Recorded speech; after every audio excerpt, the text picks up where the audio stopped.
এই কাଳିଆ ବୁଆ ଯିବା ଆମ ସହ ଏ କାଳିଆ ବୁଆଟା ଏ ପିଲାଟା ହେଉଛି ତା ବଡ଼ ଭାଇ କିନ୍ତୁ ଭୁକୁଛି ଭାଇକୁ ନେଇଗଲେ। ତ ହାଇ ହ୍ୟାଲୋ ସାଙ୍ଗମାନେ ନମସ୍କାର। ମୁଁ ଆଶା କରୁଛି ଆପଣ ବହୁତ ଭଲରେ ଥିବେ। ତ ମୋ ସାଙ୍ଗ ଆଉ ମୁଁ ଆଜି ମିଶିକି ଯାଉଛୁ ଗୋଟେ କୁକୁର ଛୁଆ ଆଣିବାକୁ ଏବଂ ତାକୁ ନ ଦେଖିବା ପୂର୍ବରୁ ମୁଁ ବହୁତ ଏକ୍ସାଇଟେଡ଼ ହେଇସାରିଲିଣି। ତ ଯିବା, ଚାଲନ୍ତୁ ଯିବା, ଆଉ ବେଶୀ ଲେଟ୍ କରିବାନି। ତ ସାଙ୍ଗମାନେ ଦେଖିପାରୁଥିବେ ଏଠି ଆମ ବର୍ଗମ୍ୟାନ୍ ସ୍କୁଟି ଛିଡ଼ା ହେଇଛି। ତ ଆମେ ମୋ ସାଙ୍ଗ ଆଉ ମୁଁ ଏବେ ବାହାରି ଯିବୁ ଟାଙ୍ଗୀ ଚାନ୍ଦପୁର ଯିବା ପାଇଁ। ମୋ ସାଙ୍ଗ ଚଲେଇବାକୁ ମନା କରୁଛି, ମୋତେ ରାଇଡ଼୍ କରିବାକୁ ପଡ଼ିବ ବର୍ତ୍ତମାନ। ତ ଚାଲନ୍ତୁ ବାହାରି ଯିବା, ବହୁତ ଲେଟ୍ ହେଇଗଲାଣି।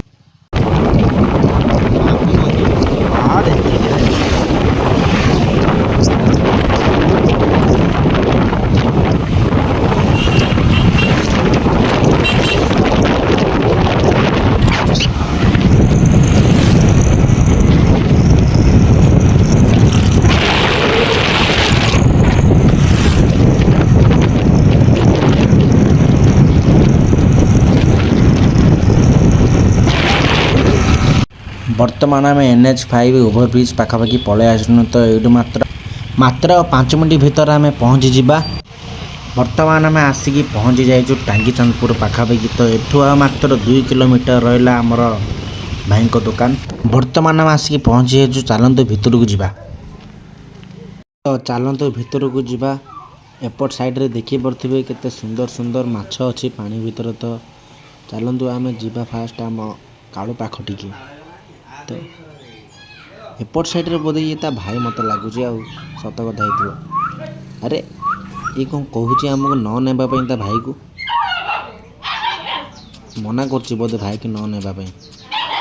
ଚାଲନ୍ତୁ ଦେଖିବା ଆମ କାଳୁ କେମିତି କ୍ୟୁଟ୍ ଦେଖାଯାଉଛି। ଆମ କାଳୁ ଚାଲନ୍ତୁ ଦେଖିବା। এই କାଳିଆ ବୁଆ ଯିବା ଆମ ସହ ଏ କାଳିଆ ବୁଆଟା ଆକୁ ଧରି ଯାଉଛୁ ଆମେ ଏଇଠି।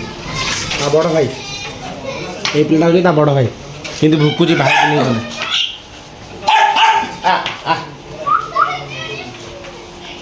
ଏଇ ବକ୍ସ ଭିତରେ ରଖିକି କାଳୁକୁ ଆମେ ନେଇଯିବୁ। ଦେଖିପାରୁଥିବେ ସେ କେମିତି ରହୁନାହିଁ ଭିତରେ, କେମିତି ଦେଖନ୍ତୁ କେତେ ଉତ୍ପାତ ହେଉଛି ଦେଖିପାରୁଥିବେ। ବହୁତ ହଇରାଣ କରୁଛି, ଯିବାକୁ ମନା କରୁଛି। ତ ବର୍ତ୍ତମାନ କାଳୁ ବକ୍ସ ଭିତରେ ପ୍ୟାକ୍ ହେଇଗଲେଣି। ତ ଚାଲନ୍ତୁ ଆମେ ଆଗକୁ ଛୋଟ ଛୋଟ ସୁନ୍ଦର ସୁନ୍ଦର ମାଛ ଦେଖେଇବା, ରଙ୍ଗୀନ ମାଛ ଏବଂ ବହୁତ କଲର୍ ମାଛ। ଚାଲନ୍ତୁ ଦେଖିବା।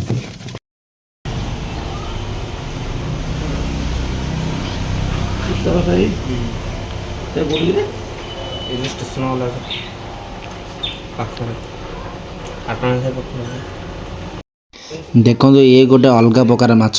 ଏ ମାଛ ନାଁ ହେଉଛି କୋକିଶିଆଳି ମାଛ। ଏ ମାଛର ମୁଣ୍ଡ ମାଡ଼ ହେଇଯାଇଛି ବୋଧେ ମୋତେ ଲାଗୁଛି। ସମୁଦ୍ରରେ ମାଡ଼ ଖାଇକିରି ବୋଧେ ହେଇଛି, କାରଣ ମୁଣ୍ଡରେ ଆଳୁ ହେଇଯାଇଛି ଦେଖିପାରୁଥିବେ ମାଛର। ଇଏ ଗୋଟେ ଅଲଗା ପ୍ରକାର ମାଛରେ ବାପ। ଆପଣମାନେ ତ ଶୁଣୁଥିବେ ପାତୁଆ ବୋଲି ଗୋଟେ ମାଛ ଅଛି। ଇଏ ହେଉଛି ସମୁଦ୍ର ପାତୁଆ, ଦେଖିପାରୁଥିବେ। ଏ ମାଛର ସବୁ ଡେଣା ଫେଣା ସବୁ ଅଛି। ଆଉ ଏପଟ ହେଉଛି, ଏଇଟା ହେଉଛି ପୋଖରୀ ପାତୁଆ। ଇଏ ବି ଗୋଟେ ମାଛ। ଏଇଟା କ'ଣ, ଏଇଟା ମୋତେ ଲାଗୁଛି ବୋଧେ ଏଇଟା କଳା ସାର୍କ ବୋଧେ ହେଇଥିବ। ଆଉ ଏଇଠି ଗୋଟେ ମାଛ ଦେଖିପାରୁଥିବେ। ଏପଟେ ସବୁ ବହୁତ ପ୍ରକାର କଲର୍ ମାଛ ସବୁ।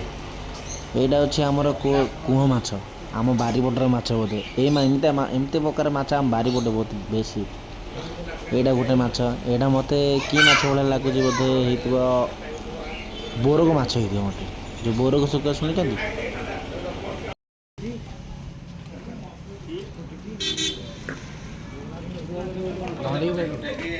କ'ଣ କହିଲ?